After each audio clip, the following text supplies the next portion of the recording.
Hello friends, हम सीखने वाले हैं चैप्टर नंबर 8 का part number 1 that is address resolution protocol. तो हमें सीखना है कि डेटाग्राम में एड्रेस रेजोल्यूशन प्रोटोकॉल कैसे काम करता है और हम एड्रेस के जो इश्यूज होते हैं उसे हम कैसे रिजॉल्व करते हैं। तो ये हमारा चैप्टर नंबर 8 है फ्रॉम द बुक फोरोजन और हम सीख रहे हैं टीसीपी/आईपी प्रोटोकॉल सूट।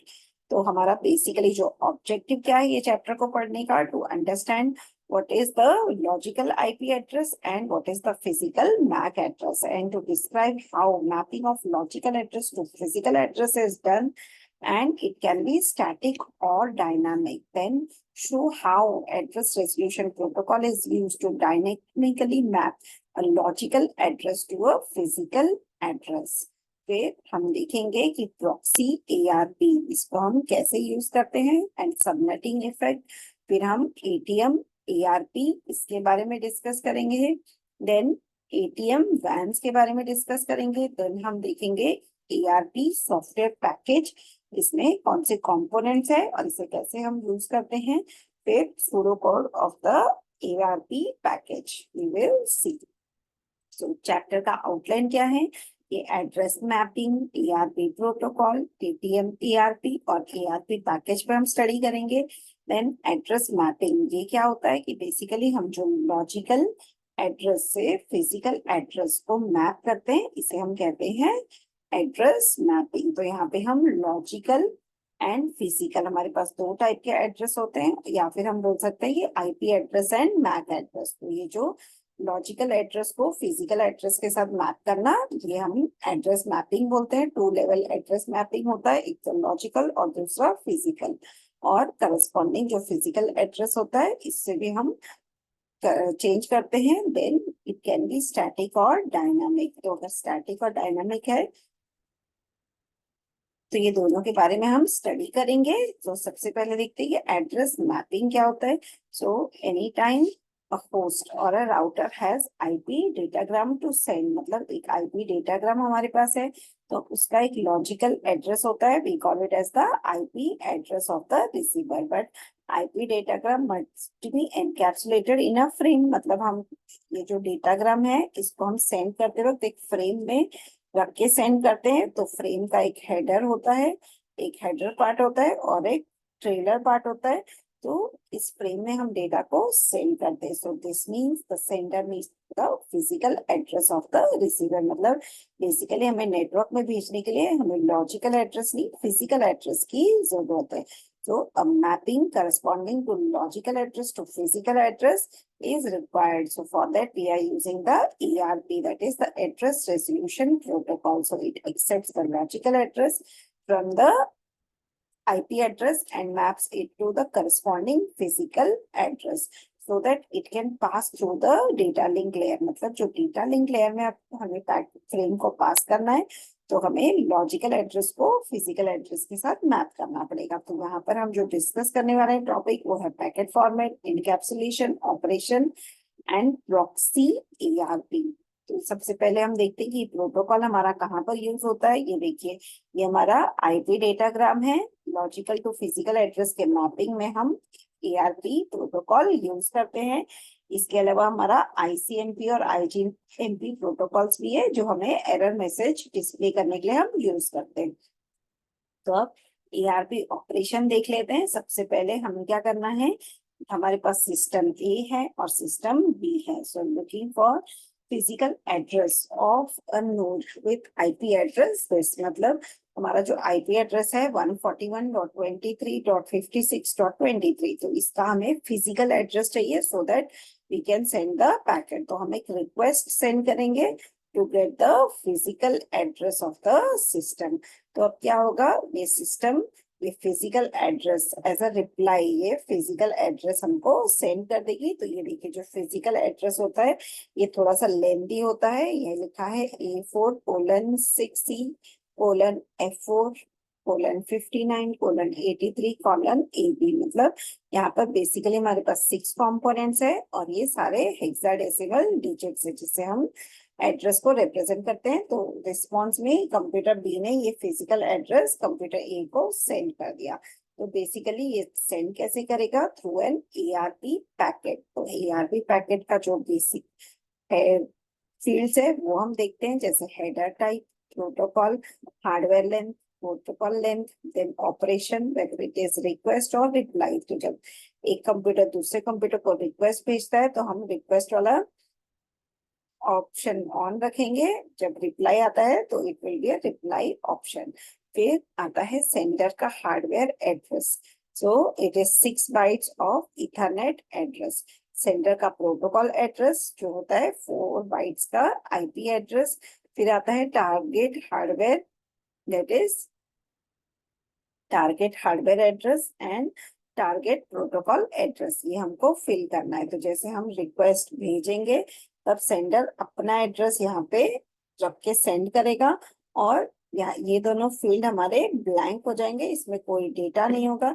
जब रिप्लाई आएगा तो यहाँ पर ये एड्रेस फिल होके आएगा, जिसमें हमें टारगेट हार्डवेयर का फिजिकल एंड लॉजिकल एड्रेस दोनों हमें मिल जाएगा।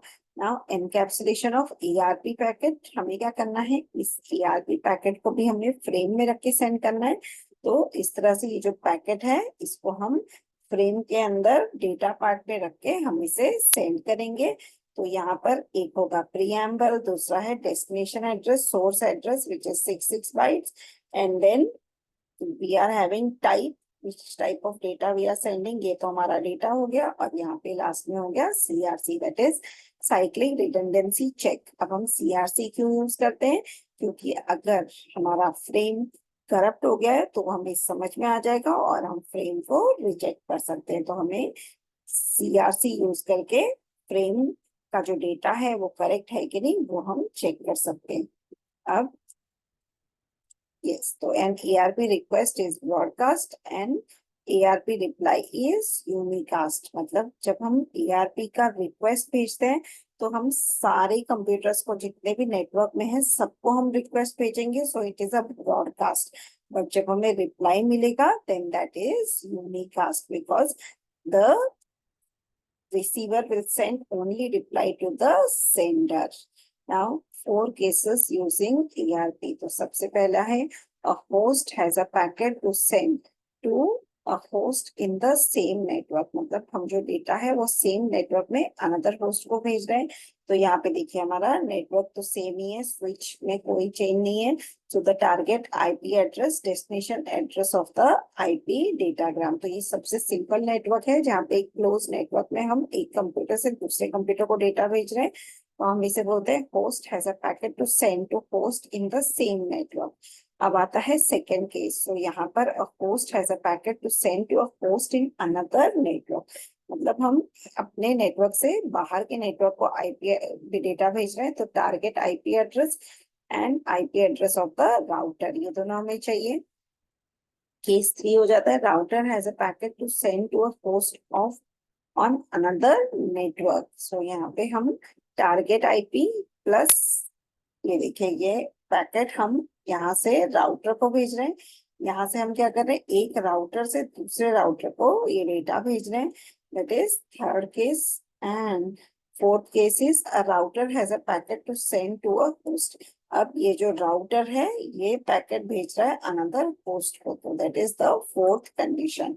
So now we'll take one PDL, a host with IP address 130.23.43.20 and physical address, ये हमारा physical address दिया हुआ है, ये हमारा IP address हो गया।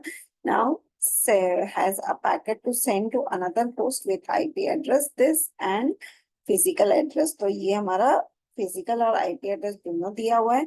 The two hosts are on the same Ethernet। ये हमें कैसे पता चला, बिकॉज ये जो है ये IP एड्रेस क्लास C का है जिसमें नेटवर्क एड्रेस का पार्ट कॉमन है। तो कंप्यूटर नंबर 20 से कंप्यूटर नंबर 25 को हमें डेटा भेजना है।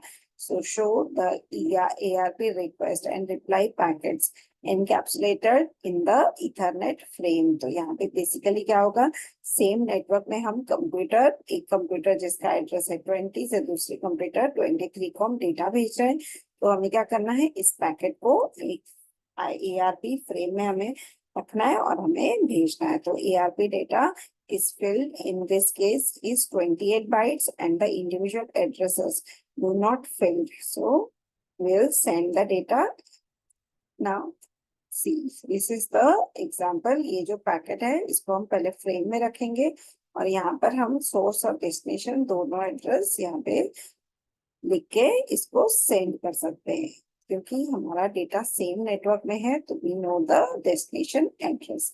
अब आता है proxy server, proxy ARP. So the proxy ARP router replies to an ARP request receive from destination. मतलब हमारा जो प्रॉक्सी ARP राउटर है वो हमारे लिए एड्रेस रेजोल्यूशन का काम करेगा और कोई भी IP एड्रेस आता है तो वो एड्रेस रिजॉल्व करेगा. तो ये देखिए हमारा राउटर और होस्ट है जिससे हम इंफॉर्मेशन भेजेंगे और रिक्वेस्ट हमारी सबको जाएगी, जितने भी कंप्यूटर नेटवर्क में है सबको रिक्वेस्ट जाएगी और ये राउटर को भी जाएगी.